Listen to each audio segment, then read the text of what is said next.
Arkadaşlar acil sahte lavabo bağlamışsınız. Gördüğünüz şarkı söylüyor. Evet. Sahte dolandırmamadığınız anlamına geliyor. Bakalım nasıl oldu.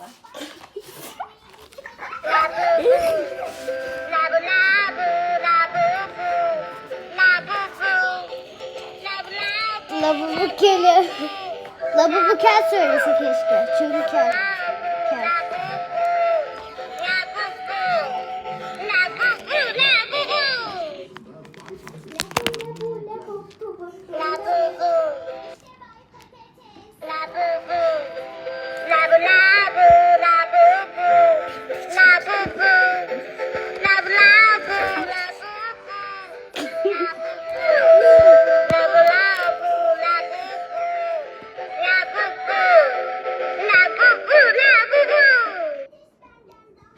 Gene basıyorum. Bak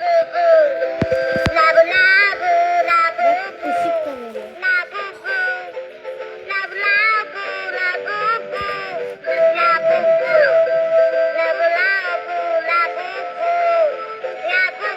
Çok güzel gösteriyor.